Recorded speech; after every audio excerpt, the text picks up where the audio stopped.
What's up guys, in today's video I'm going to show you how to use a food scale to measure your food and track your calories. Let's get it. Alright people, so the first thing we're going to do is turn this bad boy on, and as you can see we can measure our food in different measurements such as fluid ounces, milliliters, pounds and ounces, but for the most part we mainly measure in grams. So now we're going to take a bowl, place it on a scale, turn it on, and it'll tear out to 0, meaning anything that we put in it will be measured.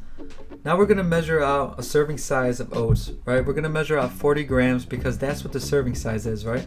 We measure out in grams because it's going to be more precise. With our bowl teared out to 0, we're just going to pour some oats in it until we get 40 grams of it. It doesn't have to be exact, but the closer you get to the number, the more accurate your calories are going to be when you're tracking. A gram or two above or below is not going to kill you. 40, right on the money. So another method to measure out food is to measure it by subtracting the weight, right? So with our container placed on the scale and we tear it out to 0, we could subtract 40 grams from it. It's going to give us the same measurement of 40 grams, but now we're just subtracting it from the container that it's in.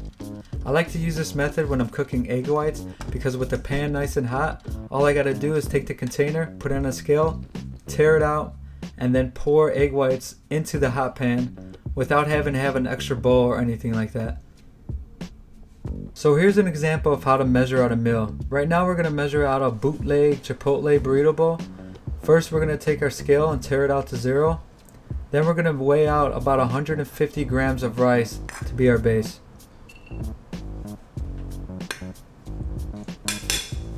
Once we get 150 grams of rice, we're going to put our scale back to 0. Then we're going to measure out 60 grams of some good old black beans. Black beans are very good and really high in fiber. Alright, so now we're going to add some good old tomatoes. So we're going to tear the scale back to 0 and we're going to add 50 grams of tomatoes. Tomatoes are very low in calorie and I don't always measure them, but 50 grams would be about like 10 calories maybe. Now we're going to get some good old protein in and we're going to measure out 100 grams of some good old ground beef. So right here we got a nice meal with some nice carbs, some good old fiber from the black beans, and some good old protein from the ground beef. This is a very simple meal to make at home.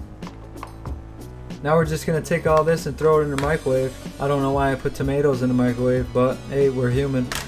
With our food hot off the press, we're going to put it back on a scale, tear it out, and we're going to put our salsa on. This salsa is very low in calories, so kind of almost doesn't matter. But if you're using like a higher calorie dense sauce, it would be ideal to measure it off. And now we're going to top our bowl with some good old romaine lettuce, which is very low in calorie too.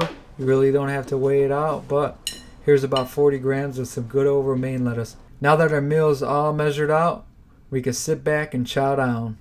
Cheers.